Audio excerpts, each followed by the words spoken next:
good evening, or good morning depending on what time you've started to read this book. It could even be good afternoon, only you know what time it is. And how do you know what time it is? You look at your watch or ask someone, or if that does not work, you look outside and make an educated guess. Now, if the time is not really relevant or if you have nowhere to go, then just enjoy this book. But if your life depended on knowing the time, then I'm pretty sure you would find out what time it is and double check it.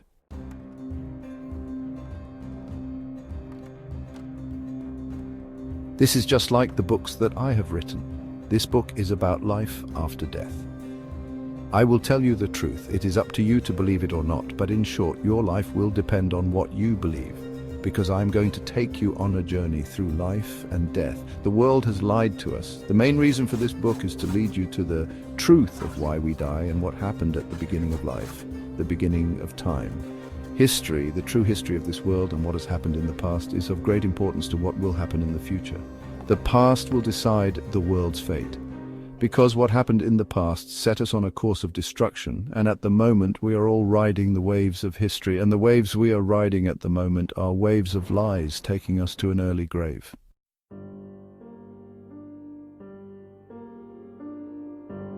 The history of this world comes from books, or information passed down through the ages. The oldest book on record is the Etruscan Gold Book. It is nearly 3,000 years old. Although not much is known about the Etruscan Gold Book, it is believed to be the oldest book in the world, as it dates back to around 600 BC. The entire book is made out of 24-karat gold and consists of 6 sheets bound together, which have illustrations of a horse rider, a mermaid, a harp, and soldiers. The book was found sometime in the late 1950s in a tomb uncovered during digging for a canal along the Struma River in Bulgaria. There are 6 gold pages carved with illustrations. Experts say that similar pages have been found before but never bound together as a book. One of the gold pages has mermaids carved into it. Why? Did they start the myth of mermaids for a joke? Or is it something passed down that they had seen? So this is one of the oldest books known to mankind, and this book starts with a mystery: carvings of mermaids. Did they exist? If not, why do they appear in this book? Another book full of mystery is the Bible. The oldest known Bible is approximately 3,000 years old, again a book of mystery.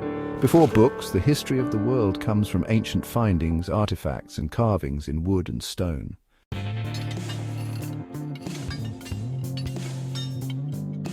The thing with history is that if it has happened and we find the evidence, then it makes sense. We know about the Romans because we have found artifacts and we knew what we were looking for. History regarding the Romans is abundant, written on paper and on stone. The problem with history is that people die. Some die old and some die young. Human history is measured in many thousands of years. The planet's history, Earth, is measured in millions of years, and the solar system is measured in billions of years. So, relatively speaking, mankind's life is just a blink of an eye. On average, if a person lives to the age of 80 years old, it is considered that they have had a good innings. And apparently we are living longer than previous generations, or so they say. How do they know that we live longer than our ancestors?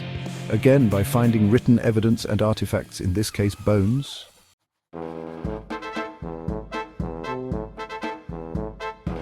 Before paper or animal skins to write on, how did we leave information about our life at that time?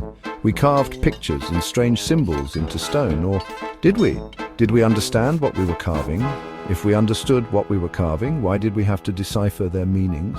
What has happened around the world? Why are there so many lost civilizations and so much lost technology and information?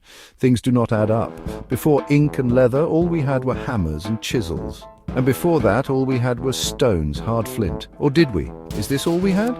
If this is all we had, then what would happen if you did not know flint was hard? Or never seen a hammer and chisel before? Any writing tool, all we had was word of mouth, information passed down to people who had hammers and chisels.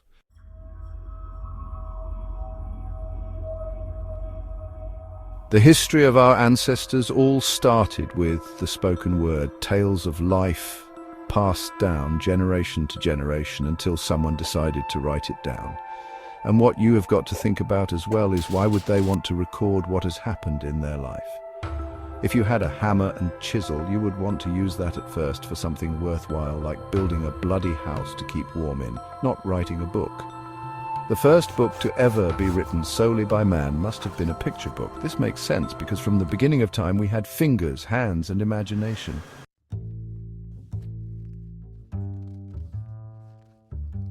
Now, in truth, we really only know what we can prove, and that is important. It is no good making up stories that cannot be proven. We, as humans, are amazing. We have imagination and love telling stories. A trait of us humans is that deep down we want to be liked. Some people might want to be hated, and that's easy to accomplish. But to be liked takes a bit more work. We like showing our things to people. Come see my new house, come see my new car.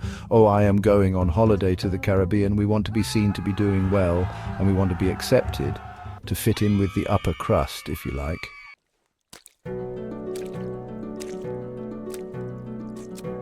What we don't realize is that nobody is interested in what the bloody hell you have. We are all interested in what we ourselves have. In reality, you piss people off showing off all you possess because we cannot all have everything. How much was your car then? Oh, not bad. It was only £60,000. I got a great deal.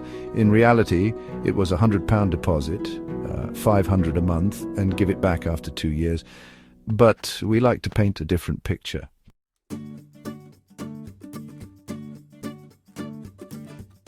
History is just like this.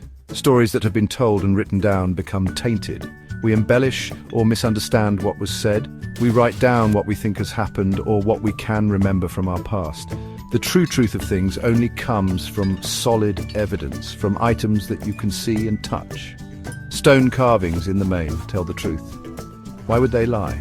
They had no one to impress. Most carvings are decorative, and some explain who the creator of them was, like the Egyptians. We know that they existed because of the pyramids and all the artifacts we have found.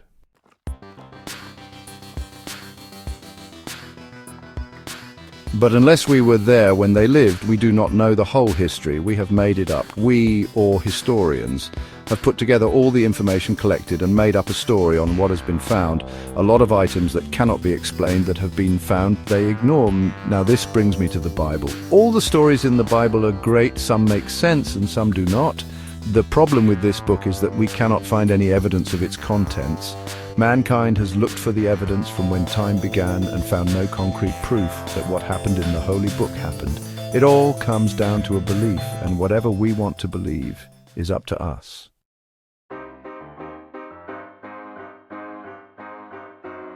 It says Jesus walked the earth. It says at that time the Romans walked the earth, and yet no proof of this in Roman history, none at all. The thing is, though, is that time itself began when Jesus walked the earth. We measure time itself from this point in history. We now live in 2021 AD. Anything before this is known as BC, before Christ. So a pretty important person must have walked the earth at some time. Why was it not an ancient god from Egypt who started time? The writings in the stone say they thought of themselves as gods. Again, a mystery. So now, take into account that the Bible was written by mankind with all its imperfections or perfections, depending on how you look at them.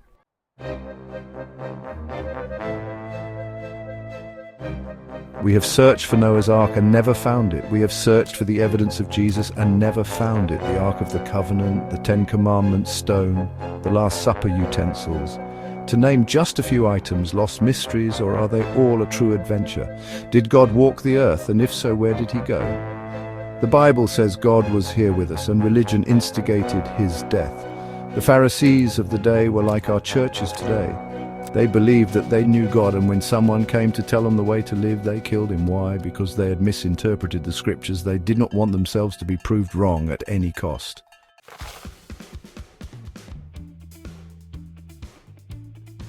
If I tell you something now, then do not misunderstand where I'm coming from. But nobody killed God back then. They are killing him now.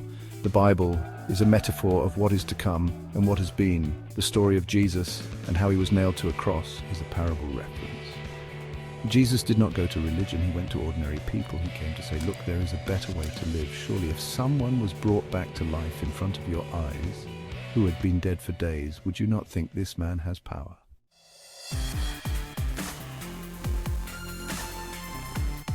Obviously not, or so the Pharisees deemed. They did not want anything to do with him because it meant that they would have no jobs and not be special. Just like religion today, they are the wolves in sheep's clothing. They do not realize that they are sat in God's chair pretending to be him. It clearly tells us this in the Bible, and he will set himself on God's throne and proclaim he is God. And that is what they all do. I'm telling you things that go against the normal train of thought or teaching. But the Bible states everything that I'm saying. It tells us all about the history of mankind. I will explain and show you the proof of every story in the Bible. That is why I know that religion is wrong in their beliefs, because everything is in plain view.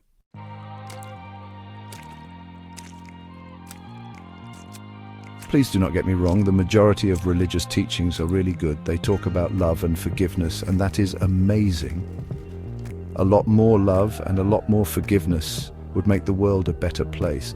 But the only thing that will change the world is to understand the writings in the Holy Bible, solve the puzzle, and save the world.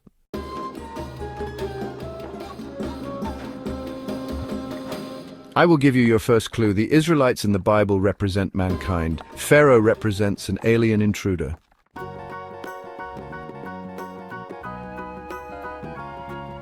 There was a time before time. It has all been Chinese whispers, a twisted story. Imagine sat around a campfire long ago in the time after time. Or let's put it to the Bible's tale, just after Noah's flood, after the waters have subsided. Man has found land and started to live free again. A new beginning, but remember we die, so let's move forward 100 or so years, and we are having a campfire and talking about our ancestors. We would probably be complaining about something, like I'm hungry or I'm fed up with it always raining. That is one good thing that we're good at, complaining, Lowell.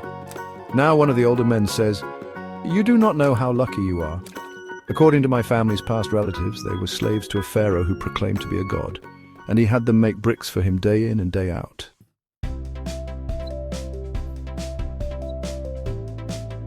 What happened to them? Well, to our amazement, a great flood came and they left. It all started when one of my ancestors' children apparently had been walking in her garden when the dog started to talk to her. She said the dog said that he was going to send a flood and that the new people would leave and then they would be okay. We took no notice, and then a flood came. We made some rafts, and the new people, or gods as they said they were, left. They were told never to come back.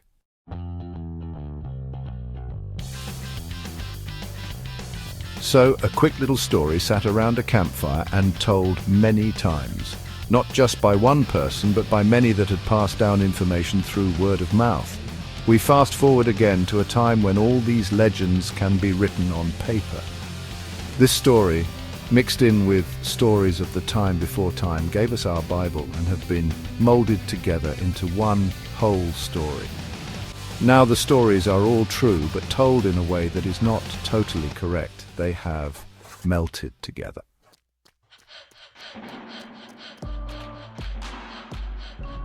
Example, when the story of the Israelites making bricks entered the Bible, the person writing history down made his own mind up that the bricks that the Israelites made were out of straw and mud, and they trampled it day and night with their feet, because that was all they'd known, straw and mud. When the truth of the matter was, the bricks that they made were out of stone, monster stone, and they had power tools to do the work. The pharaohs had knowledge of sound waves, vibration, and energy waves combined. They were a well-advanced race. It tells us this in the Bible, and it tells us how to re-energize them, if you know what to look for. But all the evidence of these machines left with the flood. The only things left behind are the great stones and the mystery of ancient technology and stories told around a campfire. The stones can be seen in every part of the world. We have used them as foundations for far inferior buildings.